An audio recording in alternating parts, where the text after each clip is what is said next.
അല്ലാഹുവിന്റെ ഹബീബ് സ്വല്ലല്ലാഹു അലൈഹി വസല്ലമ തങ്ങളുടെ പേരിൽ സ്വലാത്ത് ചൊല്ലുന്ന മുഅ്മിനീങ്ങൾ മുഅ്മിനാത്തുകൾ പ്രത്യേകമായി ശ്രദ്ധിക്കേണ്ട ഒരു കാര്യമുണ്ട്.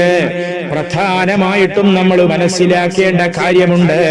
അല്ലാഹുവിന്റെ റസൂൽ സ്വല്ലല്ലാഹു അലൈഹി വസല്ലമ തങ്ങളുടെ പേരിൽ ഒരു ദിവസം തന്നെ ആയിരക്കണക്കിന് സ്വലാത്ത് ചൊല്ലുന്ന ഉപ്പമാര്, ഉമ്മമാര്, സഹോദരന്മാര്, സഹോദരിമാര്, വലിയുപ്പമാര്, വലിയുമ്മമാര് ഒരു ദിവസം തന്നെ 2000 സ്വലാത്ത് ചൊല്ലുന്നവരുണ്ട്. അതുപോലെ തന്നെ 3000കണക്കിന് സ്വലാത്തുകൾ നിത്യമായി പതിവായി ചൊല്ലുന്നവരുണ്ട്. നമ്മളെല്ലാവരും പ്രത്യേകമായി സ്വലാത്ത് ചൊല്ലുമ്പോൾ ഒരു കാര്യം മനസ്സിലാക്കേണ്ടതുണ്ട്. നമ്മുടെ മനസ്സിൽ പ്രത്യേകമായിട്ടുള്ള ഒരു അടിസ്ഥാന നിയ്യത്ത് വേണം.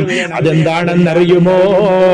അല്ലാഹുവേ, നിന്റെ ഹബീബായ ഞങ്ങളുടെ നേതാവായ മുസ്തഫ സ്വല്ലല്ലാഹു അലൈഹി വസല്ലമ തങ്ങളുടെ പേരിൽ നീ ഗുണം ചെയ്യണം അല്ലാഹ്. മുസ്തഫ സ്വല്ലല്ലാഹു അലൈഹി വസല്ലമ തങ്ങൾക്ക് നീ റഹ്മത്ത് ചെയ്യണം അല്ലാഹ്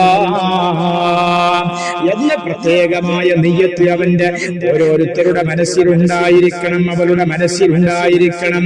സഹോദരിമാര് ചെല്ലുമ്പോൾ അവരുടെ മനസ്സിലുണ്ടായിരിക്കണം, സഹോദരന്മാര് ചെല്ലുമ്പോൾ ഓ മോനെ നിന്റെ മനസ്സിലുണ്ടായിരിക്കണം, എന്റെ നേതാവായ മുത്ത് മുസ്തഫ സ്വല്ലല്ലാഹു അലൈഹി വസല്ലമ തങ്ങൾക്ക് നീ ഗുണം ചെയ്യണം അല്ലാഹ്.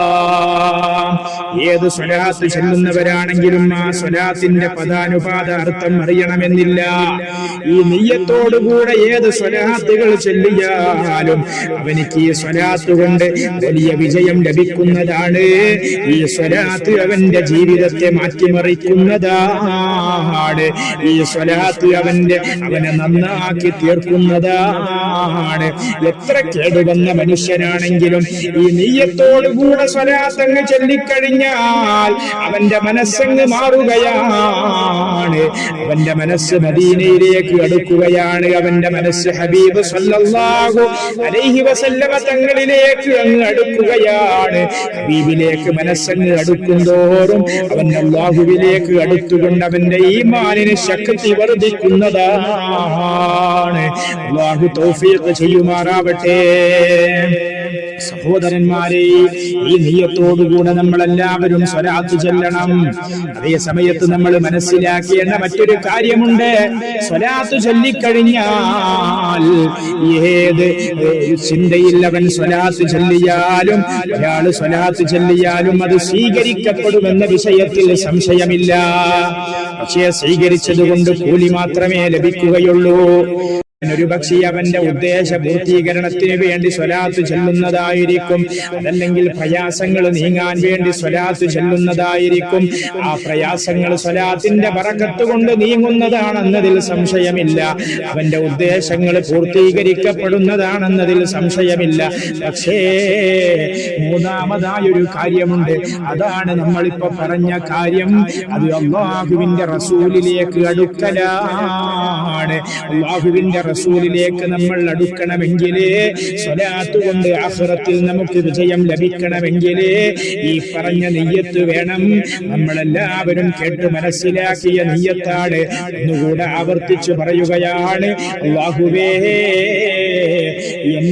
നിന്റെ ഹബീബായ എന്റെ നേതാവായ മുത്ത് മുസ്തഫ സ്വല്ലല്ലാഹു അലൈഹി വസല്ലമ തങ്ങൾക്ക് നീ ഗുണം ചെയ്യണം അല്ലാഹ്.